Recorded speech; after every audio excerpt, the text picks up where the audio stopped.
Reference tables. Every science has them and physics is no different. Let's talk about how you can enhance your reference table with your physics knowledge before starting the exam and set yourself up for success. Page 1 has 3 charts: the list of physical constants, prefixes for power of 10, and approximate coefficients of friction. For the list of physical constants, nothing to really mark up for this one. Same with the powers of 10. But for the coefficients of friction,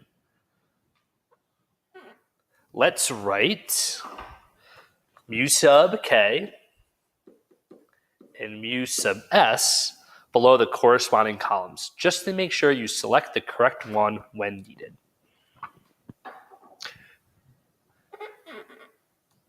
Page 2 has the electromagnetic spectrum and the absolute indices of refraction. Make a note along the wavelength side that it is increasing from left to right.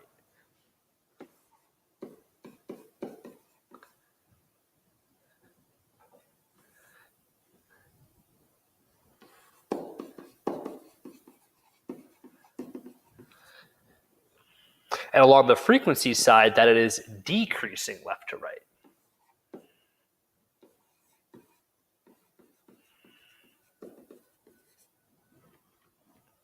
Also make it clear for the color ranges that the numbers given are for the top of one color and the bottom of the next color.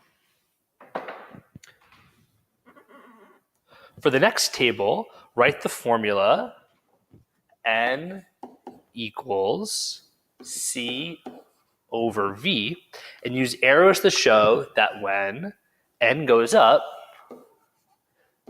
V goes down.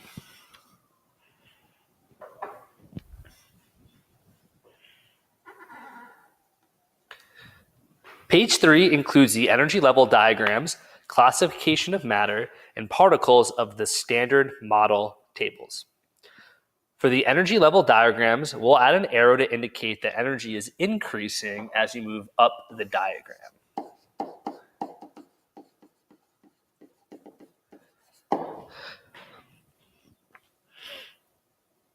Make a note that above ionization, electrons are free and that their energy and can have any positive energy. Okay?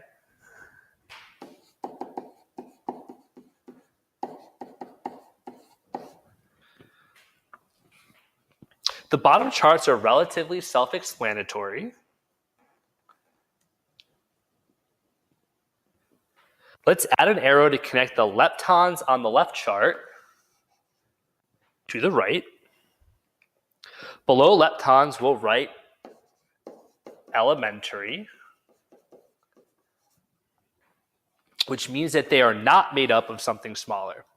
Under baryons and mesons, we'll write Q, Q, Q, and Q, Q with a bar. And draw an arrow from here to the 6 quarks. Finally, underline the note that an antiquark has opposite charge. Page 4 is where the electricity information lives. First equation is Coulomb's law. Let's draw a graph of F versus R next to it. So F versus R. That graph looks like this. The next 3 equations are the definitions of electric field, electric potential, and current. We'll add the 3rd line to show that they are definitions. Next up is Ohm's law. Let's draw a pyramid to organize the variables.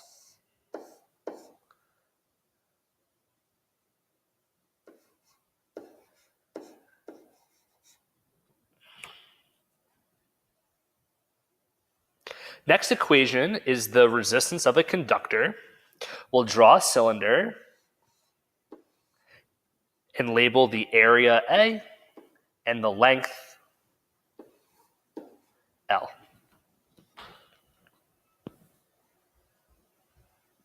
Let's put the Greek letter rho next to the table of resistivities in the lower right corner.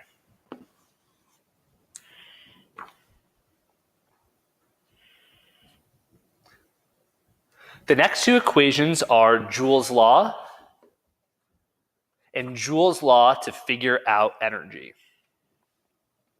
Remember, to use these equations, pick any two of the expressions and set them equal to each other.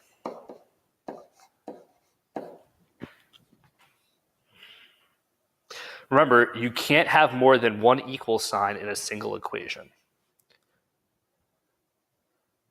For our circuits equations, let's draw a representative circuit for each.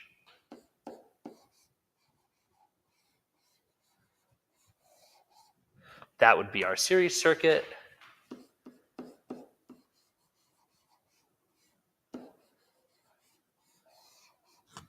That would be our parallel circuit.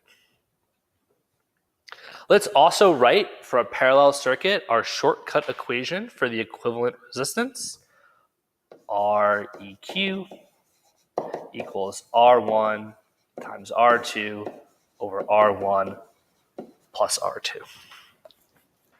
And our last chart includes circuit symbols. Next to voltmeter, write in parallel, and next to ammeter, write in series. Page 5 has a few charts on it. Starting with waves, let's write that the speed is determined by properties of the medium.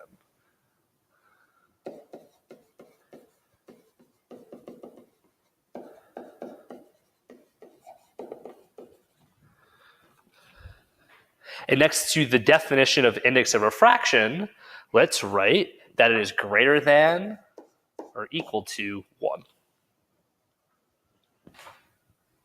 For the modern physics equations, let's write that the energy of a photon is always positive,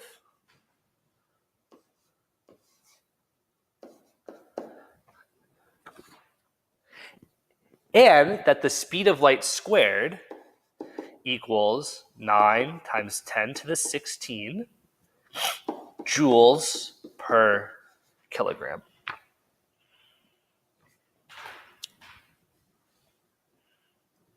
We didn't explicitly use the last chart on page 5, but it's good to know it's here if you need it.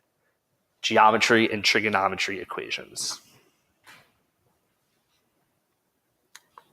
Page 6 has the highest density of equations, all having to do with mechanics, so we'll work through it in chunks. The first two equations are definitions, average speed and average acceleration.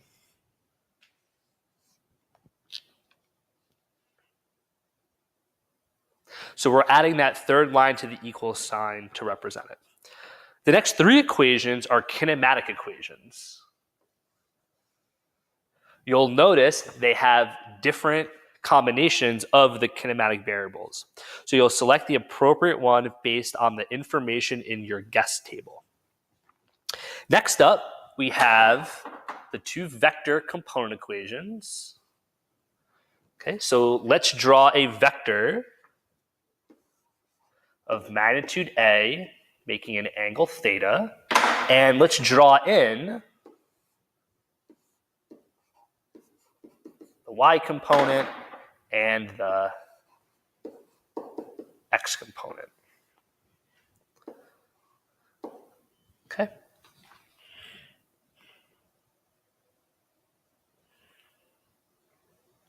The next equation is Newton's second law.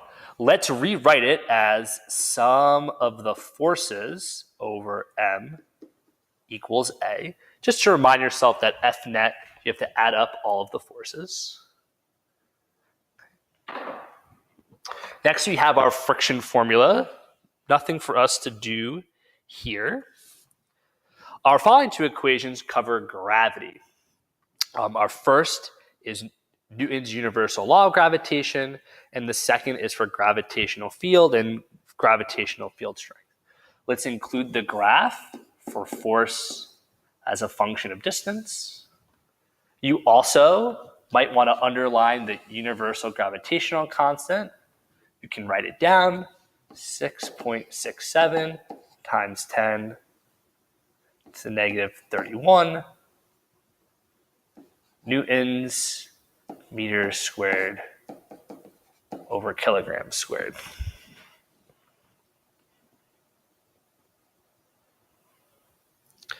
For our gravitational field strength, let's remind ourselves that G on Earth is 9.81 newtons per kilogram.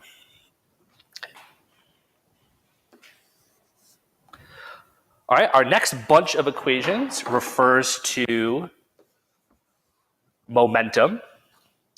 First, we have the definition of momentum.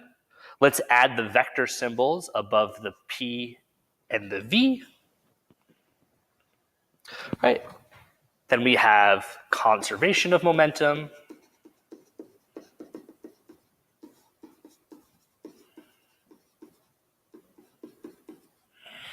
Okay.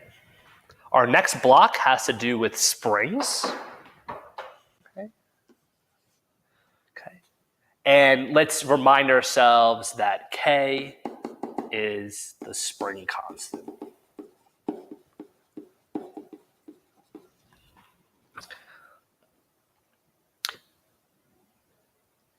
Our next pair covers circular motion. So let's draw a circle of an object traveling in that circle. Let's say it is going counterclockwise. This would be my velocity vector, and I know that my acceleration always points towards the center of the circle. So that would be my acceleration. Let's draw it on the opposite side of the circle. This would be my velocity, and my acceleration would still point towards the center. Next up is gravitational potential energy and kinetic energy. Again, nothing too much to write here. And the last chunk of equations covers work, conservation of energy, and power. So let's rewrite this equation as the work equals the change in kinetic energy plus the change in potential energy.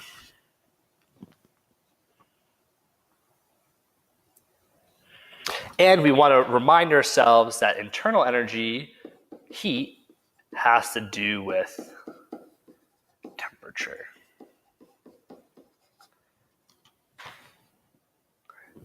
And then finally, I want to take a look at an equation or a letter in the table on the right here. I just really want to make sure we remind ourselves that the change in anything is the final minus the initial. And you'll see that repeated throughout the topics and in many of the equations. All right, next what I'm going to do, you can flip to the back. I'm going to write that on this section on page 5. Is I want to write down some notes on how to complete a constructed response question. So the first thing I want to do is make a guess table. So I have given, unknown, I have equation, then I have S for substitute, and S for solve. Right, we want to make sure that we know all numbers need units. Right, and this includes degrees, which is one people often forget. Okay. So that's a crash course in the information found in the reference table.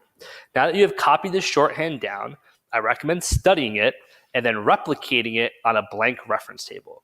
If you retain even 50% of these shortcuts and can write them on your reference table before starting the exam, you'll be able to take advantage of your energy at the beginning of the time and avoid mistakes towards the end when you're tired. It's a worthwhile investment of time. Thanks for watching.